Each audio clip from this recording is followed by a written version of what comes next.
Welcome back to my YouTube channel. मैं आपका trading and wealth coach Himanshu आ गया हूँ आपके लिए एक और नई वीडियो लेके, जिसमें हम बात करने वाले हैं हम चार्ट कैसे रीड कर सकते हैं एकदम प्रो की तरह।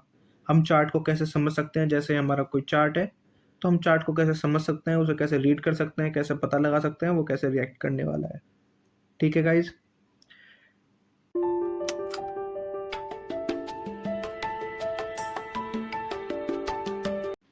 तो गाइज आज के समय पे हर एक ट्रेडर कैंडलस्टिक पैटर्न्स और चार्ट पैटर्न्स के बारे में जानता है, फिर भी वो लगातार लॉस ही करता है। ठीक है, आप देखते होंगे वो फिर भी हमेशा लगातार लॉस ही करता है। ऐसा क्यों है गाइस? गाइस वे लाइव मार्केट में अच्छे से ट्रेड नहीं कर पाते। ठीक है, बैक टेस्ट कर लेंगे, पेपर ट्रेडिंग कर लेंगे, पर लाइव मार्केट में अच्छे से ट्रेड नहीं कर पाते, जिस कारण वो ज़्यादा लॉस करते हैं चार्ट पैटर्न्स के रिगार्डिंग। ठीक है गाइस, इसे हम अच्छे से समझ लेते हैं एग्जाम्पल के माध्यम से। जैसे गाइज आपने कोई ट्रेड नहीं ली, ठीक है, तो आप एकदम काल्म होंगे। ठीक है, आपके दिमाग में कुछ नहीं चल रहा होगा, आप एकदम शांत होंगे, एकदम काल्म होंगे। और जैसे ही आप कोई ट्रेड लेते हो, ठीक है, आपकी साइकोलॉजी पूरी चेंज हो जाती है। ठीक है, जैसे ही आप ट्रेड लेते हो आपकी साइकोलॉजी पूरी चेंज हो जाती है। जैसे आप कभी कभी, जो ट्रेडर्स होंगे वो मेरी इस बात से रिलेट कर पाएंगे कि आप सोचते हो कि भाई हमारी एंट्री बननी थी, हमने नहीं बनाई। ठीक है, पर लाइव मार्केट में आपने क्यों नहीं बनाई, वो है आपकी साइकोलॉजी की वजह से वो एंट्री नहीं बनी। पर जब वो बन जाती है, वो अपना पूरा मूवमेंट दे देती है, उसके बाद आपको रियलाइज होता है कि यहाँ पे हमारी एंट्री बन रही थी। ठीक है गाइज, तो गाइज आप जो चार्ट हो वो देखने लगते हैं डर से, लालच से, घबराहट से, जल्दबाजी से। वो आप चार्ट देखने लगते हैं, आपकी साइकोलॉजी पूरी चेंज हो जाती है जब आप ट्रेड लेते हैं या ट्रेड किसी पोजीशन पे बैठे होते हैं। तो गाइज इसलिए आपको अगर ट्रेडिंग में सफल होना है तो कैंडल स्टिक्स, ठीक है, या पैटर्न्स, इनके अलावा भी बहुत चीज़ें जिन पर आपको ध्यान देना होता है। पहला होता है आपका प्राइस एक्शन। ठीक है, दूसरा कैंडल का फॉर्मेशन। ठीक है गाइज, और तीसरा जो कि सबसे ज़्यादा ज़रूरी है वो है हमारा माइंडसेट। ठीक है, विदाउट माइंडसेट आप ट्रेड विन कर ही नहीं सकते। ठीक है, जब तक आपका माइंडसेट सही नहीं होगा, एकदम एक्यूरेट नहीं होगा, आप अपनी ट्रेड विन कर ही नहीं पाओगे। अगर आप, जो मैंने तीनों चीज़ आपको बताई है, प्राइस एक्शन एंड कैंडल्स और माइंडसेट, इनको अगर आप कंट्रोल कर लेते हैं ना गाइस, तो आपके जो प्रोबेबिलिटी है ज़्यादा सक्सेस रेट की, वो आपकी सक्सेस रेट बढ़ जाती है। आपकी प्रोबेबिलिटी बढ़ जाती है सक्सेस रेट की, प्लस हो जाती है, पॉजिटिव हो जाती है, बढ़ जाती है, इंक्रीज हो जाती है, कि आप ज़्यादा सक्सेस हो सकते हैं चार्ट पैटर्न्स पढ़ने में, अच्छा प्रॉफिट निकालने में। ठीक है गाइज, तो गाइज मैं आपको यहाँ पे एक सिचुएशन दे रहा हूँ मार्केट की। यहाँ पे आपको बताना है, कमेंट्स में आप बताइए कि यहाँ पे आप खरीदते या फिर बेचते। आप जैसे कि ऑप्शन बायर हैं कोई, ठीक है, तो आप इस ऑप्शन को खरीदते या फिर बाय करते या सेल करते, वो आप अपना कमेंट्स में बता सकते हैं। ठीक है गाइज, तो गाइज होपफुली आपने बता दिया होगा कमेंट में। ठीक है गाइज, अब हम बात कर लेते हैं कि यहाँ पे हम बेचते या फिर खरीदते। तो आप यहाँ पे देख सकते हैं कि यहाँ पे मार्केट ने 2 बार हमारा सपोर्ट लिया है। ठीक है, जो कि बुलिश माना जाता है। ठीक है गाइज, लेकिन सिर्फ इस बेस पे गाइज आप एंट्री नहीं ले सकते, क्योंकि आपके पास कोई ऐसी कंफर्मेशन नहीं है कि आप यहाँ पे एंट्री बनाएं। अब इसमें गाइज हमारा काम आता है कैंडलस्टिक पैटर्न्स और कैंडल फॉर्मेशन, जो हमारा सेकंड स्टेप है। आप देख सकते हैं जब यहाँ पे सेकंड बार सपोर्ट लिया है मार्केट ने, यहाँ पे बनाई हमारी बुलिश एंगल्फिंग पैटर्न। ठीक है, जिसमें आपकी जो प्रीवियस कैंडल होगी वो छोटी होगी, आप देख सकते हैं, जो कि, ठीक है, प्रीवियस कैंडल आपकी छोटी होगी एंड उससे आगे वाली बड़ी होगी, जो कि उसको पूरा ईट कर रही होगी, खा रही होगी गाइस। ठीक है, तो इसे बोलते हैं हमारा बुलिश एंगल्फिंग पैटर्न। तो ये हमें इंडिकेट करता है कि मार्केट पॉजिटिव होने वाला है। ठीक है गाइस, एंड सेकंड गाइस आप देख सकते हैं जैसे जैसे मार्केट सपोर्ट के पास आते रहे, यहाँ की कैंडल्स छोटी होने लगी, विक बड़ी होने लगी, तो इसका मतलब ये होता है कि यहाँ पे फ्रेश बायर्स या फिर बायर्स मार्केट पे हावी हो रहे हैं। मार्केट्स की एंट्री, बायर्स की एंट्री हो रही है, न्यू बायर्स की एंट्री हो रही है, तो मार्केट वो चाहता है कि मार्केट ऊपर जाए। ठीक है गाइज, होप सो कि आपको समझ में आ गया हो। तो गाइज इस हिसाब से जिसने बाय लिखा होगा कमेंट में, उसका आंसर एकदम राइट है। ठीक है गाइज, अब देख लेते हैं क्यों। आप देख सकते हैं जिसने भी यस लिखा होगा वो राइट होगा। ठीक है गाइज, देख इसलिए वापस हमें यहाँ पे बुलिश मूवमेंट देखने को मिला। ठीक है गाइज, अब देख लेते हैं एक और सिचुएशन। गाइज ये हमारी सेकंड सिचुएशन है। आप ये बताइए कि यहाँ पे हमें बाय करना चाहिए या सेल, कमेंट सेक्शन में ज़रूर बताएं। ठीक है गाइज, कि यहाँ पे हमें बाय करना चाहिए या सेल। चलिए मैं आपको बता देता हूँ कि हमें यहाँ पे क्या करना चाहिए और क्या सही है, बाय करना सही है या फिर सेल करना सही है। गाइज आप देख सकते हैं इस पैटर्न में बार बार एक ट्रेंड लाइन फॉलो हो रही है, जो कि हमारी ये है। ठीक है, बार बार एक ट्रेंड लाइन फॉलो की जा रही है, बार बार मार्केट यहाँ पे ट्रेंड लाइन फॉलो कर रहा है। इसका मतलब है गाइज बार बार बायर्स मार्केट में आ रहे हैं। ठीक है, बार बार बाय कर रहे हैं मार्केट में, और गाइस फिर एकदम से एक अच्छी स्ट्रॉन्ग कैंडल यहाँ पे आपको ब्रेकआउट दे देती है। एक्यूमुलेशन जोन बना है इसके बाहर। ठीक है, इसका मतलब ये है कि फ्रेश बायर्स यहाँ पे आ चुके हैं, अच्छे स्ट्रॉन्ग बायर्स, तो मार्केट हमें यहाँ पे पॉजिटिव इम्पैक्ट देखने को देता है। तो जिसने यहाँ पे बाय चूज़ किया है वो यहाँ पे करेक्ट है। आप देख सकते हैं गाइज, जिसने भी यहाँ पे बाय चूज़ करा है कमेंट में बाय लिखा है, जिसने भी अपना ओपिनियन दिया है बाय इसका करेक्ट आंसर है। तो गाइज अगर आप इन चार्ट पैटर्न्स के आपने एकदम करेक्ट आंसर्स दिए हैं, तो इसका मतलब ये है कि आप अच्छे से चार्ट पैटर्न्स को समझते हैं। फिर भी जब आप अगर लाइव मार्केट में ट्रेड लेते हैं तब भी आपका लॉस क्यों होता है, ये हमारा यहाँ पे बहुत बड़ा क्वेश्चन है कि अगर हम लाइव मार्केट में ट्रेड लेते हैं तो हमारा लॉस क्यों होता है, जबकि हमें चार्ट पैटर्न्स भी समझ में आते हैं। तो गाइज अभी तक हमने जितने भी चार्ट्स देखे वहाँ पे हमने एक कॉमन चीज़ देखी, जो कि है हमारी कैंडल साइज। तो जब भी हम चार्ट पैटर्न्स रीड करते हैं तो हमारा जो कैंडल साइज है बहुत ज़्यादा मैटर करता है। जैसे गाइस आप इस चार्ट को देख सकते हैं, जैसे जैसे मार्केट ऊपर जा रहा है यहाँ पे जो पॉजिटिव कैंडल्स हैं, वो ग्रीन कैंडल्स हैं, वो छोटी होती जा रही हैं।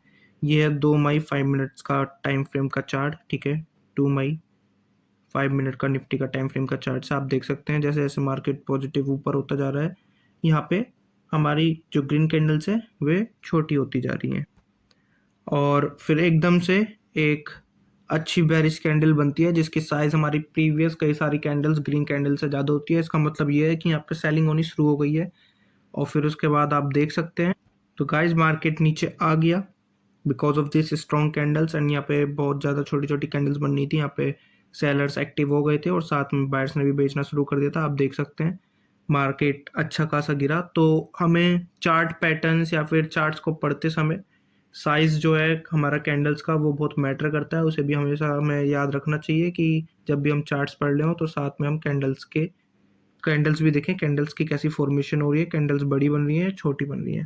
ठीक है guys, is that clear? Hopefully आपको सब कुछ समझ में आ रहा होगा। तो गाइज अब बात कर लेते हैं विक। विक का क्या रोल होता है हमारे चार्ट पैटर्न्स में या चार्ट्स में या फिर लाइव मार्केट में। ठीक है, आप देख सकते हैं बार बार मार्केट अपने रेजिस्टेंस पे जा रहा है और इस बार मार्केट ने अपना रेजिस्टेंस तोड़ दिया। लेकिन wait guys, here is the twist. यही तो ट्विस्ट है, here is the twist guys, ये हमारा ट्विस्ट है। ये आप देख सकते हैं यहाँ पे विक बनती है, एक निगेटिव कैंडल बनती है, एंड देन वापस मार्केट नीचे आ जाता है। इसे बोलते हैं फेक ब्रेकआउट। इसलिए हमेशा बोलते हैं जब भी आप रेसिस्टेंस पे या फिर सपोर्ट पे अपनी ट्रेड प्लान करते हैं तो कैंडल क्लोजिंग होना बहुत ज़्यादा ज़रूरी है। आप कैंडल की क्लोजिंग देखें, अगर वो अच्छी बुलिश कैंडल क्लोजिंग देती हैं तभी अपना ट्रेड प्लान करें। यहाँ पे सबसे ज़्यादा मार्केट के बायर्स या फिर सेलर्स ट्रैप होते हैं रेसिस्टेंस या फिर सपोर्ट पे, और जो फेवर में करते हैं मार्केट के उनका अच्छा प्रॉफिट बनता है, वरना तो मार्केट्स के यहाँ पे ट्रेडर सबसे ज़्यादा ट्रैप होते हैं। और गाइज एक और रीज़न होता है इसका गिरने का मार्केट का। यहाँ पे आप देख सकते हैं यहाँ से बाइंग आ रही है, यहाँ से बाइंग आ रही है, मार्केट आपके रेजिस्टेंस पे गया, तो यहाँ पे क्या होगा, यहाँ के जो बायर्स हैं, ठीक है गाइज, यहाँ के जो बायर्स हैं जिन्होंने यहाँ पे बाइंग करी है उनमें फियर बन गया। क्यों? क्योंकि मार्केट प्रीवियस यहाँ पे बाय करा, ठीक है, यहाँ पे गया मार्केट, सेलिंग आई, वापस बाय करा, रेजिस्टेंस पे गया, सेलिंग आ गई। तो यहाँ पे भी सेम यही यहाँ पे फेयर बन जाएगा, लोगों का बाय करेंगे, यहाँ पे वापस सेलिंग आ जाएगी। और यहाँ पे जैसे विक बनी तो आपको पता चल जाना चाहिए कि यहाँ पे सेलर्स बैठे हैं, मार्केट को गिराने वाले इस रेजिस्टेंस पे हमारे बैठे हैं। तो यहाँ पे थोड़ी सेलिंग तो आपकी आ जाएगी, जो हमारा प्रॉफिट बुक करेंगे बायर्स। देन उसके बाद जो फ्रेश बायर्स नहीं आ पाएंगे मार्केट में, यहाँ पे मार्केट सस्टेन नहीं कर पाएगा, तो यहाँ से सेलिंग शुरू हो जाएगी, हमारे सेलर्स यहाँ पे बाय करना शुरू कर देंगे, तो मार्केट नीचे गिरना शुरू हो जाएगा। तो गाइस इससे हम सीखते हैं जहाँ पे मार्केट पे रेजिस्टेंस पे अच्छे से ब्रेक नहीं होता और वहाँ पे बार बार बिग बन रही है, तो इसका मतलब ये है वहाँ पे सेलर्स हैवी बैठे हैं, वो मार्केट को ऊपर ले जाना नहीं चाहते, तो वहाँ पे हमें अपनी ट्रेड प्लान नहीं करनी चाहिए। ठीक है गाइज, होपफुली आपको समझ में आ रहा होगा। इसलिए गाइज बहुत सारे जो हमारे ट्रेडर्स होते हैं वो फेक ब्रेकआउट देख के अपनी एंट्री यहाँ पे बना लेते हैं, ठीक है, और बहुत बार बार अच्छा खासा लॉस झेलते हैं। इसलिए जो ट्रेडिंग है वो सिर्फ चार्ट पैटर्न्स या कैंडल स्टिक की नहीं है, वो आपके माइंडसेट की भी है। ठीक है, आपका माइंडसेट, आपको पता होना चाहिए कि हमें कहाँ ट्रेड लेनी है। इसमें बहुत ज़्यादा इंपॉर्टेंट आपका मेजर रोल प्ले करता है माइंडसेट। ठीक है गाइज, तो गाइज देख लेते हैं कुछ इंपॉर्टेंट स्टेप्स ट्रेडर्स के लिए, जो कि पहली है plan before your trade. Trade लेने से पहले हमें से बिल्कुल स्पष्ट रूप से प्लान करना चाहिए हम कौन से सेटअप पे प्लान लेने वाले हैं, हमारा एंट्री पॉइंट, ठीक है, हमारे स्टॉप लॉस, हमारा टारगेट पहले से डिसाइडेड होना चाहिए। इससे हमें ये बेनिफिट मिलता है कि आप ज़्यादा इमोशनली नहीं सोचते, आपको पता होता है, आप डिसिप्लिन होते हो कि आपको क्या करना है। ठीक है, तो आपको इसमें लॉस होने के चांसेस कम हो जाते हैं और हमारा जो प्रॉफिट है उसकी वो बढ़ जाता है, हमारा टारगेट बढ़ जाता है, हमारा प्रॉफिट बढ़ जाता है। ठीक है गाइज, ये बहुत इंपॉर्टेंट है, इसको हमेशा फॉलो करें। देख लेते हैं सेकंड, जो सेकंड गाइज है, हमारा सेकंड पॉइंट है वॉच ऑप्शन प्रीमियम चार्ट्स।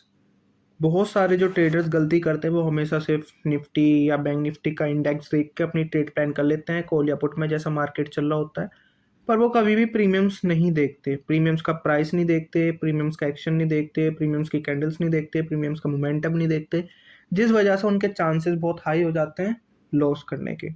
तो हमेशा ये याद रखना, सक्सेसफुल ट्रेडर दोनों चीज़ देखता है, आपका देखेगा बैंक निफ्टी या निफ्टी के इंडेक्स भी देखेगा और साथ में आपके ऑप्शन प्रीमियम्स के चार्ट भी देखेगा, उसके बेसिस पे वो अपनी ट्रेड प्लान करेगा। तो always plan a trade on the basis of index and option premiums charts too. ठीक है गाइज, जो हमारा थर्ड पॉइंट है वो है टेक्निकल प्लस साइकोलॉजी। सिर्फ चार्ट पैटर्न्स या कैंडल सीखना ही इनफ नहीं है मार्केट के लिए, आपका डिसिप्लिन होना और साइकोलॉजी और मेंटली स्ट्रॉन्ग होना बहुत ज़्यादा मैटर करता है। बहुत सारे लोग क्या करते हैं, अपना सेटअप बनने से पहले ही अपनी ट्रेड प्लान कर लेते हैं और जब तक उन्हें असली मूव मिलता है तब तक वो ट्रेड से बाहर हो चुके होते हैं ऑलरेडी फियर में। ठीक है गाइस, इसलिए हमेशा जो भी ट्रेड अपनी प्लान करें अपने सेटअप पे ही अपनी ट्रेड प्लान करें। And guys one more thing, discipline and consistency के बिना आप कभी भी एक सक्सेसफुल ट्रेडर नहीं बन सकते। आपने अगर ब्रॉडकास्ट वगैरह देखे होंगे तो हर चीज़ में कंसिस्टेंसी और जो हमारा डिसिप्लिन है वो बहुत ज़्यादा मैटर करता है। मैं आपको बता देता हूँ, जो हमारे रोनाल्डो हैं, एवरीवन नोज दिस, जो हमारे CR7 है, फुटबॉल के बहुत दिग्गज बहुत बड़े प्लेयर हैं, वो भी हमेशा हर पॉडकास्ट में यही बोलते हैं, consistency and discipline is the key to success everywhere, in every game, in every field. कुछ भी आपको करना है उसके लिए आप डिसिप्लिन और आपको कंसिस्टेंट होना पड़ेगा, तभी आप वो चीज़ अचीव कर सकते हैं। ठीक है guys, same guys fourth point हमारा है trading is a business not a game. जब गाइज आप बिजनेस करते हैं, आप बजट प्लान करते हैं, रिस्क मैनेजमेंट करते हैं, इमोशनल कंट्रोल रखते हैं अपने ऊपर, तो आप हमेशा जो भी कदम उठाते हैं बिजनेस में सोच समझ के उठाते हैं। ठीक गाइज, एग्जैक्टली वैसे ही आपको ट्रेडिंग में भी डेटा के बेस पे ही अपनी ट्रेड प्लान करनी चाहिए, रिस्क प्लान करना चाहिए। ठीक है गाइज, ना कि सिर्फ गट फीलिंग। बहुत सारे ट्रेडर बोलते हैं मुझे यहाँ पे गट फीलिंग्स आ रही हैं लेने की, इसलिए मुझे पोजीशन बनानी चाहिए। नहीं, गट फीलिंग, इंस्टिंक्ट्स या फिर कुछ भी आपका जो भी ये चलता है दिमाग में कि हाँ वही ले लेते हैं, प्रॉफिट हो जाएगा, ये हो जाएगा, वो हो जाएगा, नहीं, इनके बेसिस पे कभी भी आपको अपनी पोजीशंस नहीं बनानी। आप तुक्के से, ठीक है, एक ट्रेड, दो तीन ट्रेड आप अच्छी पॉजिटिव निकाल लोगे, पर आप कभी भी लॉन्ग टर्म में सक्सेसफुल नहीं हो पाओगे। This is not the key to success in trading in stock market. आपको हमेशा एक ट्रेड प्लान करनी पड़ेगी, आपके पास अच्छा सेटअप होना चाहिए, रिस्क मैनेजमेंट होना चाहिए, मनी मैनेजमेंट होना चाहिए, इमोशनल कंट्रोल होना चाहिए, अपने आप में पेशेंस होना चाहिए, डिसिप्लिन होना चाहिए, कंसिस्टेंसी होनी चाहिए। तभी आप जाके एक अच्छे सक्सेसफुल लॉन्ग टर्म में ट्रेडर्स बन सकते हो।